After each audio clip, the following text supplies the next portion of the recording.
جو شیخ ہیں اب تو بتانے میں کوئی حرج نہیں ہے، ساری دنیا کو پتہ ہے، حضرت مفتی عبدالرحیم صاحب جامعۃ الرشید کے محتمم، انہوں نے سرگودا کے نا ایک چھوٹے سے پسماندہ علاقے میں آنکھ کھولی، گاؤں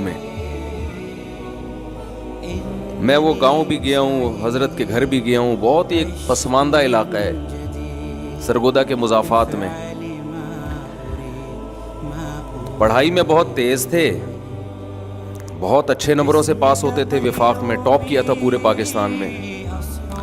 تو ادھر حضرت مفتی رشید احمد صاحب رحمہ اللہ تعالی جو کراچی میں تھے نا، حضرت مفتی محمد تقی عثمانی صاحب، حضرت مفتی محمد رفیع عثمانی صاحب، ان دونوں بزرگوں کے استاذ تھے۔ تو ہمارے جو شیخ تھے وہ حضرت مفتی رشید احمد صاحب کی خدمت میں آ کے رہنا شروع کر دیا۔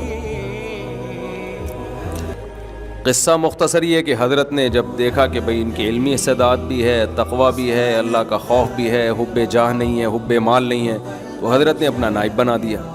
مفتی رشید احمد صاحب سے بھی ہم بیعت تھے، وہ جن لوگوں نے ان کو دیکھا ہے تو وہ جانتے ہیں کہ ان کا معیار کتنا اونچا تھا تقویٰ کا،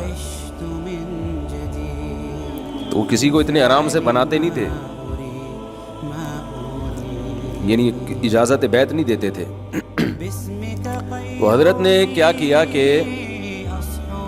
پھر اپنے ساتھ سفروں میں لے جانا شروع کر دیا، تو اللہ نے بڑی عزت دی۔ تو ہمارے شیخ نے بتایا کرتے تھے کہ میں جب سرگودا کے مضافات میں اپنے اس علاقے میں جاتا ہوں نا، تو وہاں کچھ دیر بیٹھتا ہوں اور یہ کہتا ہوں کہ دیکھ تو اصل میں گویا تیری اصل یہ تھی،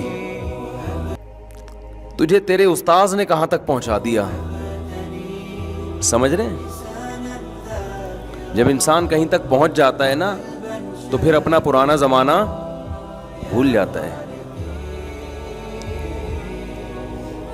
یہ کیوں استحضار؟ تاکہ اپنے استاذ اور شیخ و مرشد کی محبت پیدا ہو کہ ہمیں تو کوئی جانتا بھی نہیں، ایک بزرگ سے تعلق قائم کیا، اس کی اخروی برکتیں تو بعد کی دنیاوی برکتیں یہ ہیں کہ آج اللہ اتنا کام لے رہا ہے۔ تو انسان کو چاہیے کہ اپنا ماضی سوچا کرے۔